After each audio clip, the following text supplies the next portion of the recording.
السلام علیکم ورحمۃ اللہ وبرکاتہ۔ شرک کیا ہے، کیا آپ جانتے ہیں؟ تو آج ڈاکٹر اسرار رحمۃ اللہ علیہ کے اس بیان میں آپ سنیے کہ شرک کیا ہے اور کس کس چیز سے شرک انسان پہ لاگو ہوتا ہے۔ اللہ کے سوا کسی اور کی اطاعت جس سے اللہ کی معصیت لازم آتی ہو، شرک۔ لا طاعت لمخلوق فی معصیت الخالق، مخلوق میں سے کسی کی اطاعت نہیں ہوگی یہ اس معاملے میں جس میں خالق کی معصیت لازم ہے۔ ہاں، خالق کے احکام کے اندر والدین کا حکم بھی مانو، اطاعت کرو، اساتذہ کا حکم مانو، کسی اور کو اپنا لیڈر مانا ہے اس کا حکم مانو، لیکن ناٹ بیونڈ وہ جو سرکل ہے کتاب و سنت کا، اس سے باہر نہیں۔ لا طاعت لمخلوق فی معصیت الخالق، یہ آپ الجبرے کے فارمولے کے طور پر اپنے سامنے رکھیں۔ اب اسے اپلائی کیجئے، جیسے فارمولوں کے ذریعے سے پھر بڑے بڑے وہ سم جو ہے وہ حل کیے جاتے تھے سوالات۔ صبح کا وقت ہے، آنکھ بھی کھلی ہے، کوئی اذان کی آواز بھی کان میں آئی ہے، آپ کا نفس کہتا ہے ابھی سو جی۔ آپ نے اپنی چادر یا کمبل کو درست کیا اور کروٹ لیا، یہ کیا ہے؟ آپ نے کس کا حکم پیچھے پھینکا اور کس کا حکم مانا؟ اللہ کے حکم کو پیچھے پھینک دیا، نفس کے حکم کو آگے رکھا۔ یہ شرک، اس شرک کو جاننے والے بہت کم ہیں۔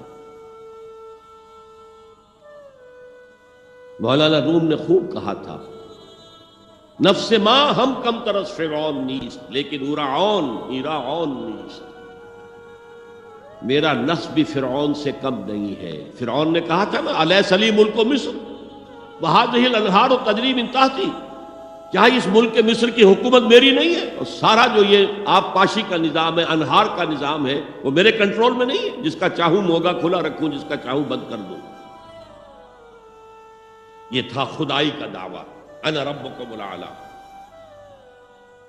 تو مولانا روم کہتے ہیں میرا نفس بھی اس سے کمتر نہیں ہے۔ وہ کہتا یہ جسم میرا ہے، اس پر میرا حکم چلے گا، میں نہیں جانتا کون اللہ کون رسول، کیا حرام کیا حلال۔ تو فرعون سے کم تو نہیں ہے میرا نفس، لیکن ایراعون اس کی بہت مدد تھی، فوج تھی، لاؤ لشکر تھا، تو اس نے زبان سے بھی کہہ دیا کھل کر انا ربکم الاعلی۔ میں مسکین ہوں، غریب ہوں، میرے پاس کوئی طاقت نہیں ہے، میں زبان سے تو کچھ نہیں کہہ سکتا، اندر سے میرا نفس یہی کہتا۔ یہ نفس کی حکومت قرآن کہتا ہے، میں حیران ہوتا ہوں، دو جگہ یہ مضمون آیا ہے، ارأیت من اتخذ الہہ ہواہ افانت تکون علیہ وکیلا۔ اے نبی، تم نے دیکھا اس شخص کو، اس کے حال پر غور کیا جس نے اپنی خواہش نفس کو اپنا الہ بنا لیا ہے۔ اللہ اکبر،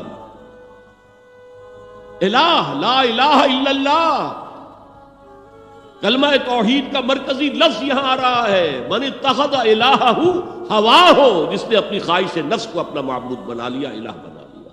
افانت تکون علیہ وکیلا، کیا آپ ایسے شخص کی کوئی ذمہ داری لے سکتے ہیں؟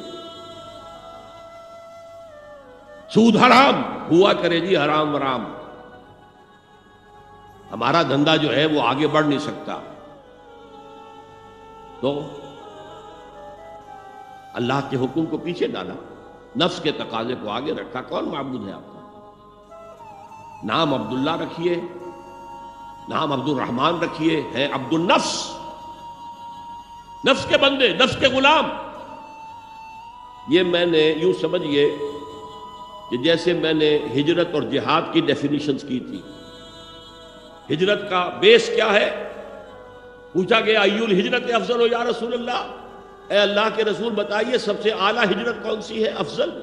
فرمایا ان تہجر ما کرہ ربک، ہر اس چیز کو چھوڑ دو جو تمہارے رب کو پسند نہیں۔ آج رات ہی سے آپ ہجرت شروع کر سکتے ہیں۔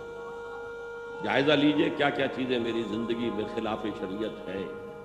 تو اللہ کو ناپسند ہے. فیصلہ کیجئے کہ آج کے بعد نہیں ہوگی. ہجرت شروع ہو گئی. افضل الہجرہ، سب سے افضل ہجرت شروع ہو گئی. لیکن ٹاپ پر لے جائیے تو یہ ہجرت جب اللہ کے دین کو قائم کرنے کی جدوجہد اس مرحلے پر آ جائے کہ اب باطل کے ساتھ ٹکراؤ ہے اور اب چاہیے کہ ساری قوت ایک مرکز پر جمع ہو جائے، ہجرت فرض کر دی گئی. وہ ہجرت گھر بار چھوڑ کر، اہل و عیال کو چھوڑ کر اور مکے کے بھیڑیوں کے رحم و کرم پر چھوڑ کر اپنے گھر والوں کو جو لوگ ہجرت کر کے آئے. حکم تھا. ہجرت مدینہ فرض تھی، ہجرت حبشہ فرض نہیں تھی. صرف اجازت تھی کہ جن سے سختیاں نہیں جھیلی جا رہی مزید وہ چلے جائیں. تو ہجرت کا یہ ابتدائی نقطہ، انتہا یہ جہاد. المجاہد من جاہد نفسہ، جہاد تو یہاں سے شروع ہو گیا، اپنے نفس کے خلاف جہاد کرنا. صبح نفس نے کہا ابھی سو جا، آپ نے نفس کی بات کو رد کیا، اپنا کمبل اٹھا کے پھینکا، اٹھے، وضو کیا.